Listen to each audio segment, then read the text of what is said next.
Baik, Assalamualaikum warahmatullahi wabarakatuh.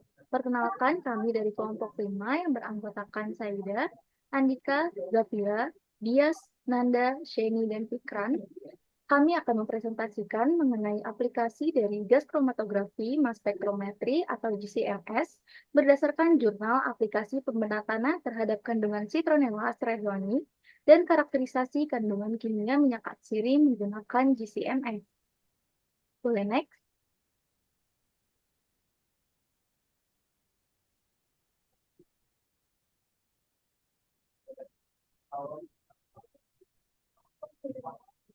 Oke, yang pertama ada pendahuluan. Minyak atsiri mengandung berbagai komposisi kimia yang dipengaruhi oleh kelompok besar komponen seperti tidak mengandung rantai cabang, turunan benzen, dan berbagai persenjauhan lainnya. Nah, minyak sereh wangi memiliki tiga komponen utama, yaitu citronellal, citronellol, dan geraniol.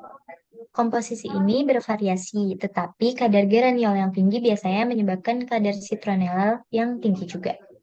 Nah, minyak asiri dari daun dan batang sereh ini dikenal juga sebagai minyak citronella.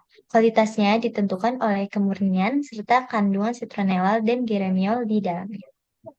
Untuk meningkatkan kadar minyak asiri citronella, kualitas tanah harus diperbaiki. Tanah di daerah tanaman serai wangi Delingo adalah tanah pedosol dengan kandungan hara rendah.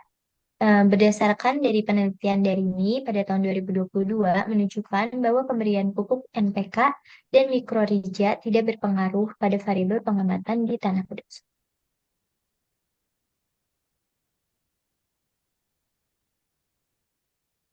Selanjutnya ada pengertian GCMS. GCMS atau gas kromatografi mass spektrometri merupakan instrumen gabungan dari alat GC dan MS. Sampel akan diidentifikasi terlebih dahulu dengan alat GC, baru kemudian diidentifikasi dengan alat MS.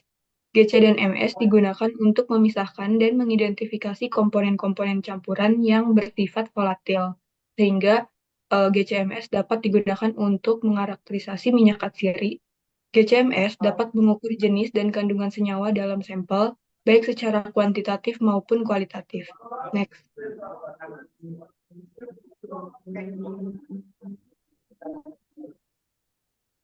Pada GC, komponen sampel terpisah karena adanya perbedaan distribusi antara fase gerak, yaitu gas inert, dan fase diamnya, dalam bentuk padat atau cair dalam kolom. Ketika melakukan pemisahan dengan kromatografi gas, sampel diluapkan dengan diinjeksikan ke arah kolom kromatografi. Selanjutnya, elusi terjadi karena adanya aliran dari fase gerak, yaitu gas inert. Berbeda dengan jenis kromatografi yang lain, fase gerak GC tidak berinteraksi dengan molekul yang lain. Satu-satunya fungsi dari fase gerak dalam GC adalah mengangkut analit melewati kolom. Selanjutnya ada MS. MS merupakan detektor yang mengukur perbandingan massa dibanding rasio atau M per Z dari ion yang dihasilkan dari sampel. Kebanyakan ion bermuatan 1 atau Z sama dengan 1. Next.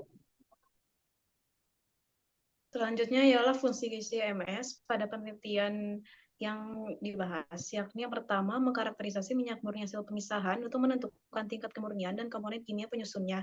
Jadi minyak murni tersebut diperoleh dari minyak atsiri yang telah dipisahkan dengan air melalui corong pisah, kemudian dilewatkan pada adsorben Na2SO4. Yang kedua, menganalisis kandungan kimia dengan membandingkan massa hasil pemisahan gizi di setiap peak yang muncul di kromatogram dengan massa senyawa yang ada di data library Wiley. Dan yang ketiga, mengkarakterisasi minyak asiri varietas lain, yaitu mahakemiri, lina batu, dan aster, berupa rendemen dan bobot jenis minyak asiri serai wangi. Sehingga dengan dilakukannya hal tersebut, dapat diketahui kualitas minyak asiri secara kimia dengan GCMS berupa gambar kromatogram. Baik, yang selanjutnya akan ada hasil dan pembahasan. Yang pertama ada hasil dan pembahasan dari pembenahan tanah dan peradangan minyak asiri serai wangi. Yang pertama, identifikasi pembenahan tanah dengan memberikan pupuk dasar berupa kaskot dan bokasi. Pupuk kaskot sendiri merupakan jenis pupuk yang berasal dari sisa pencernaan yang dihasilkan oleh larva maggot black soldier fly. Lalu ada pupuk bokasi sendiri merupakan salah satu jenis pupuk organik yang menggunakan mikroba tanah dalam proses pembuatan pupuk organik dengan menggantikan peran pupuk kimia organik dalam menambah dan mempertahankan kesuburan. Lalu yang kedua, pupuk tambahan dengan memakai POC atau pupuk organik cair yang terfermentasi dengan menggunakan EM4 atau efektif mikroorganisme 4 atau bakteri pembusuk dan mikoriza. Jadi EM4 sendiri merupakan campuran dari mikroorganisme yang dapat bekerja secara efektif dalam memfermentasikan bahan organik sehingga unsur hara yang terkandung akan terserap dan tersedia dalam proses pembuatan minyak atsiri. Lalu poin yang ketiga, minyak atsiri sereh wangi atau Siboponardus dibuat melalui proses bahan baku yang digunakan yaitu bahan segar, lalu dilanjutkan ke proses perajangan. Proses perajangan sendiri bertujuan untuk memperluas permukaan bahan agar uap air lebih mudah masuk ke dalam jaringan tanaman dan mengeluarkan minyak atsiri dari jaringan tanaman tersebut bersama uap air. Boleh di next slide. Lalu ada penyulingan dan proses pemisahan pada minyak atsiri. Yang pertama menggunakan proses penyulingan uap langsung atau direct steam distillation. Menurut Harahap tahun 2016, penyulingan uap sendiri merupakan pemisahan komponen-komponen suatu campuran yang terdiri dari dua jenis cairan atau lebih berdasarkan perbedaan tekanan uap dari masing-masing zat tersebut.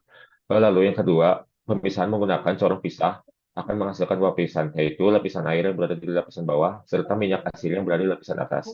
Lalu untuk poin selanjutnya, minyak atsiri terpisahkan melalui adsorben pada natrium sulfat anhidra. Fungsi dari natrium sulfat anhidra sendiri bertujuan untuk memurnikan atau membebaskan minyak atsiri dari kandungan air. Boleh, next slide. Baik, selanjutnya ada hasil penyulingan dari minyak atsiri sereh wangi. Diperoleh rendemen dari minyak atsiri antara 1,0763% dan 1,6760% yang dianggap baik karena sesuai dengan penelitian Ginting pada tahun 2004 yang melaporkan rentang rendemen 0,5 hingga 1,2% untuk metode destilasi uap. Untuk pengukuran ini dilakukan pada varietas dari tanaman serai wangi yang berbeda, juga dengan perlakuan dengan penambahan pembenah tanah yang berbeda-beda. Boleh next?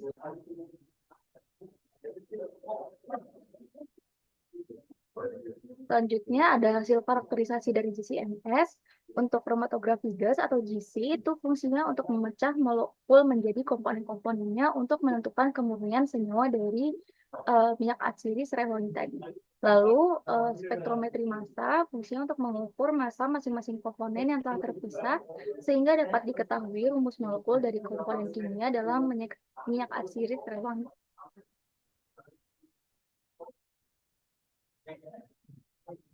Oke, baik. Jadi hasil karakterisasi dari GCMS yang pertama, kandungan citronella dalam minyak atsiri serai wangi meningkat dari 12% menjadi 22,20% setelah perlakuan. Kromatogram juga menunjukkan 3 pik utama, yaitu ada citronella, citronellol, dan juga geraniol. Kemudian senyawa utamanya adalah terpenoid golongan monoterpen dengan rumus kimia C10, H8, dan O. Kemudian juga minyak atsiri ini memiliki aroma yang menyegarkan dan juga memiliki sifat terapeutik serta pelindung terhadap oksidasi mikroorganisme.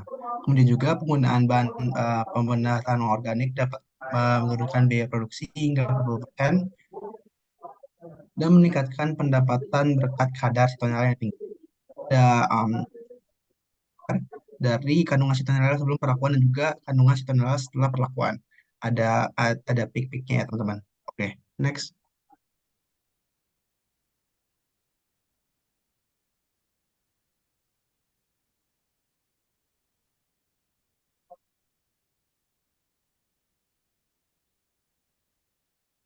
Jadi ini adalah kromatogram, ada gambar kromatogram sebelum perlakuan dan juga setelah perlakuan.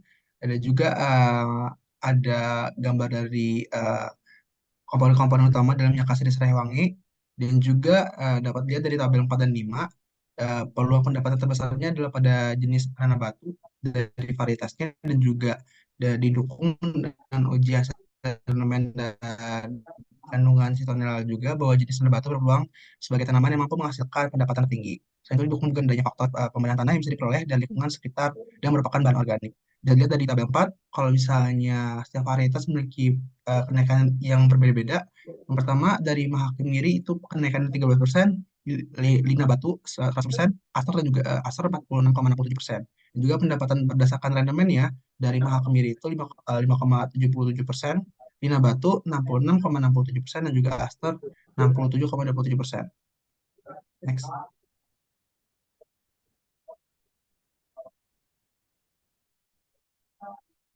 Baik, untuk kesimpulannya bisa didapat yang pertama, hasil analisis menggunakan GCMS untuk minyak atsiri sereh wangi menunjukkan bahwa geraniol, citronellol, dan citronellal adalah 3 pik utama pada kromatogram.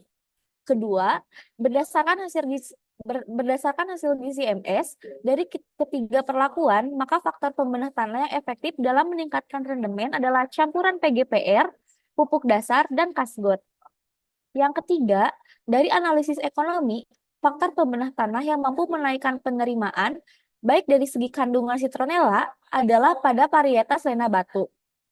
Yang keempat, dari analisis ekonomi, faktor pembenah tanah yang mampu menaikkan penerimaan baik dari segi kenaikan rendemen adalah jenis varietas Lena Batu.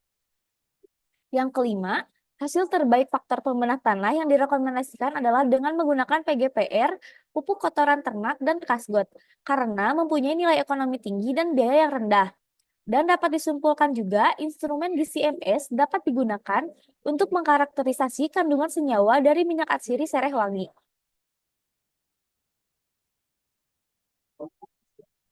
Baik, dan presentasi dari kami.